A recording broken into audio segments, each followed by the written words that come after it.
안녕하세요. 정울루파입니다. 오늘은 그 의식의 흐름, 제 자신의 의식의 흐름에 대해서 얘기해 보도록 하겠습니다. 이것을 왜 얘기하냐면은 여러분들도 제 의식 흐름 과정 중에서 어느 특정 지점에 와 있을 거라고 생각합니다. 그거에 빗대서 지금 어느 정도 의식 흐름이 어느 정도 와 있구나라는 것을 아셨으면 좋아서 아셨으면 하는 바람으로 얘기하는 겁니다. 저는 맨 처음에 박근혜 대통령님 탄핵 전에 몇 년 전이죠. 그러니까 지금 한 7, 8년 됐나요? 그 전에 전향을 했었죠. 제 스스로 중도라고 생각하는, 하지만 행동은 좌파, 이 정도에 있다가 우파로 전향을 했죠.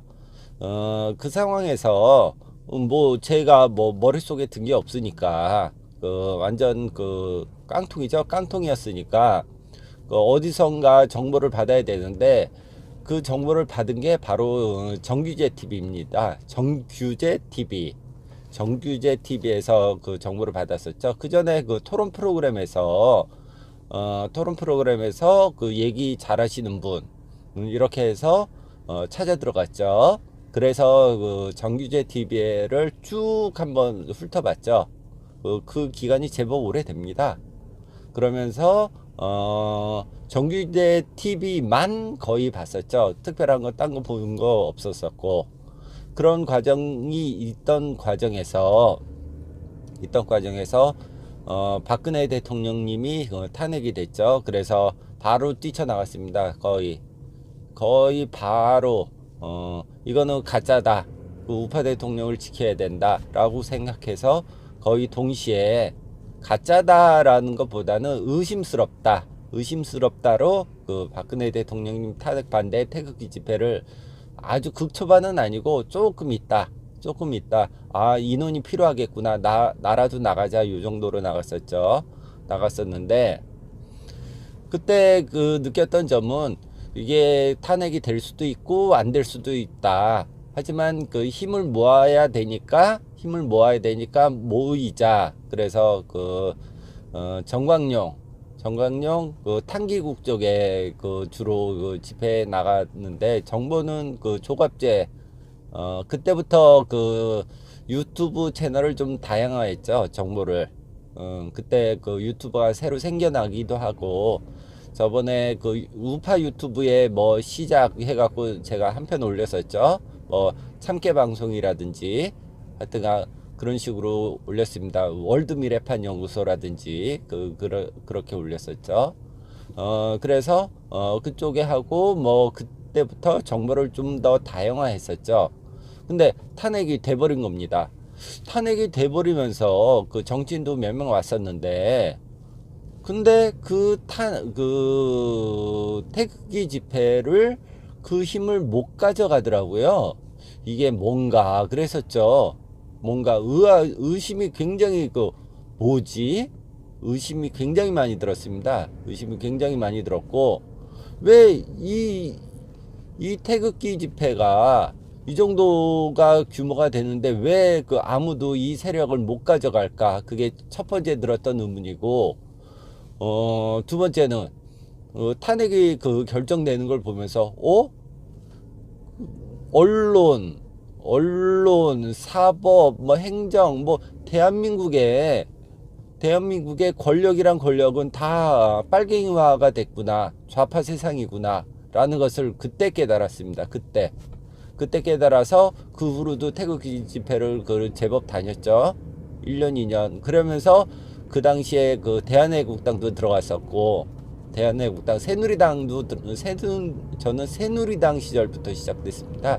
거의 동시에 새누리당으로 가입했으니까. 그리고 책임당원인가? 하여튼 돈 내는 당원, 진성당원이라고 부르나요? 하여튼 돈 내는 당원으로 시작했었고, 그때는 저거를 했었죠.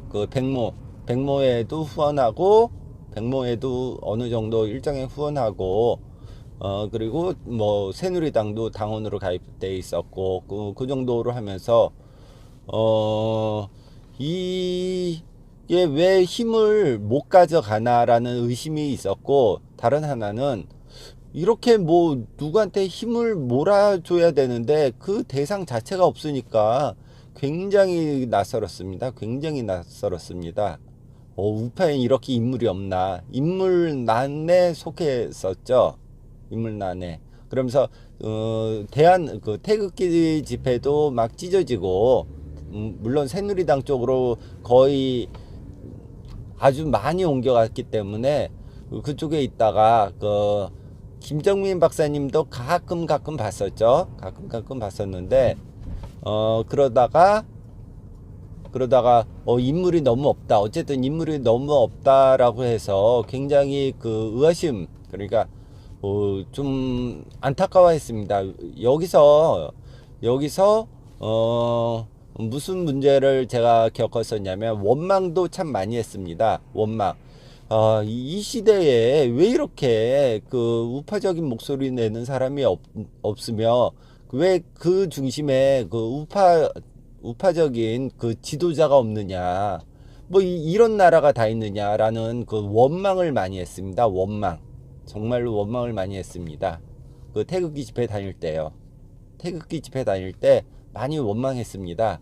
그 다니면서 뭐 내 딴에는 그래도 제법 나가주는 느낌이었죠. 나갔는데 이렇게 그 우파 지도자가 없느냐, 그랬었죠. 제 나이가 그 40대 중후반인데도 불구하고 원망을 했었죠. 누군가 힘을 밀어주고 싶고, 뭐 온라인이 필요하다라고 온라인도 해주고, 뭐 후원이 필요하다라고 그러면 후원도 해줄 수 있는데 없었으니까, 그 대한민국당이 걸쳐 있고 백모의 자유연대 속에도 걸쳐 있었는데, 근데 인물은 없구나라고 계속 원망을 하고 있었습니다. 그리고 뭐 지식인 그 교수, 그 쓰레기 교수조차도 나오는 게 없었으니까 그랬었죠. 그래서 지금이 흘러왔죠. 원망 다음에는 그 김정민 박사님 통해서 드디어 안정건님 채널에 아수라님을 발견했습니다. 아수라님. 대단하신 분. 제가 채널 막 열을 때, 이 채널 한 2달밖에 안 됐죠. 2달, 3달 열었었는데, 그때 아수라님을 보게 된 겁니다.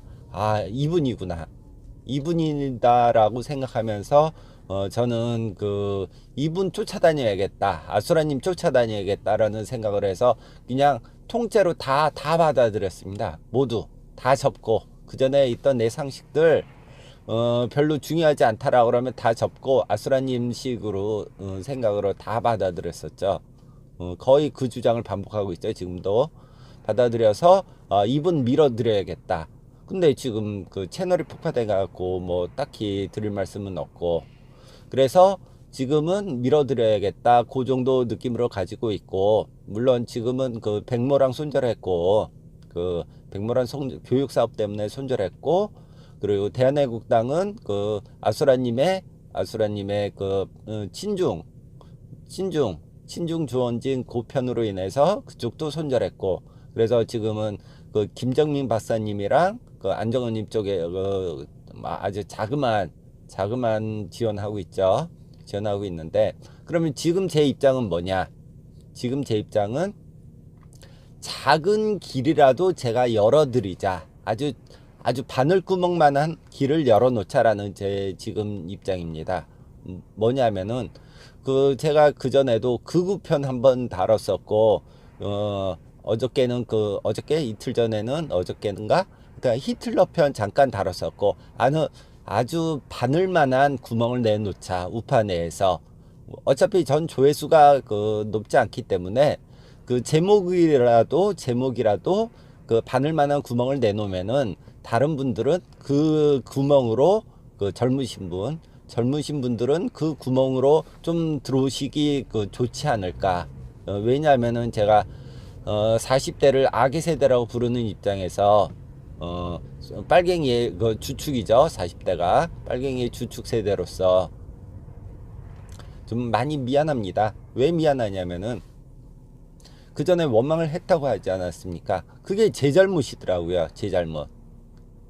진짜로 제 잘못. 제 잘못을 그렇게 인정하고 나니까 제가 이 잘못한 것을 조금이라도 그 해소하려고 그러면은 제가 뭔가를 해서 아주 저는 뭐 똑똑하지도 못하고 용기 있지도 못하니까 아주 이런 유튜브라도 작은 바늘만한 구멍이라도 그 구멍을 내놓는 게 좋겠다 해서 그 편들을 만들기 시작한 겁니다. 지금의 제 의식 흐름은 제가 어느 정도 바늘구멍이라도 내놓자. 그 정도의 입장에 처해 있고, 그, 제가 되는 한, 가능하면 그 유튜브는 저도 폭파 걱정이 조금 되긴 합니다. 좀 발언이 좀 세져서 폭파 걱정이 좀 되긴 하지만, 그러면 그 전이라도 보신 분들이 있으시면은 좀 폭파되는 그 영상들이 있으면 좀 퍼날라 주시고, 어, 그랬으면 좋겠습니다. 네, 오늘은 이상 마치겠습니다.